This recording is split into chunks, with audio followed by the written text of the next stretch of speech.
hi hello' নমস্কাৰ সকলোৰে কি খবৰ আৰু এইটো চুৱেটাৰ বনালোঁ দেখিছেনে ইমান মৰম লাগিছে ন কালাৰটো আৰু প্ৰথমবাৰ বনালোঁ যিহেতু কুৰ্চি কাটা দি আৰু এনেই শলা দি বনাওঁ বাৰু কিন্তু এবাৰ প্ৰথম বনাইছোঁ কুৰ্চি কাটা দি আগতে কেতিয়াও বনোৱা নাই আৰু নতুন কাম হাতত লৈছোঁ আপোনালোকেও এনেকৈ অৰ্ডাৰ কৰিব পাৰে দেই আৰু ভালকৈ ফিনিচিং দিয়া হোৱাই নাইকিয়া এইবিলাক সূতা ওলমি আছে দেখিছেই নহয় ভাবিলোঁ আপোনালোকক কেতিয়া দেখাওঁ লাগি আছিলে ন আজি ইমান দিন হ'ল বনোৱা কিন্তু দেখাব পৰা নাছিলোঁ ভালকৈ আজি দেখাই দিলোঁ ভালকৈ আৰু ভাল লাগিলে আপোনালোকে অৰ্ডাৰ কৰিব পাৰে এনেকৈ ধৰণৰ কাৰ্ডিকন আৰু ইয়াত ফুল লগাই দিম বুলি ভাবিছোঁ ফুল লগালে কেনেকুৱা লাগিব জনাব আৰু ফুল লগালেও দেখাম আপোনালোকক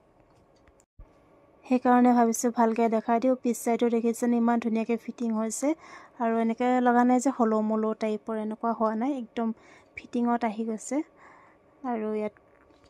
অকণমান কাম বাকী আছে যিহেতু সেইকাৰণে অকণমান খালী লাগিছে ন ফুল লগাই দিলে ধুনীয়া লাগিব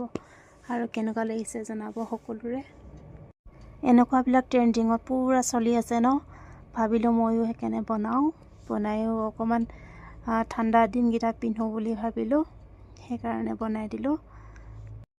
টাৱাঙত কিন্তু 12 মাহেই ঠাণ্ডা ইয়াত চুৱেটাৰ এনি টাইম লাগেই আৰু ইয়াত সেইকাৰণে বনালেও লাভেই আছে বনাই নিজে পিন্ধিবৰ কাৰণে 12 মাহে চুৱেটাৰ দৰকাৰ হয় আৰু আজিলৈ আহিছোঁ বাই কেনেকুৱা লাগিছে জনাব সকলোৱে আশা কৰোঁ সকলোৱে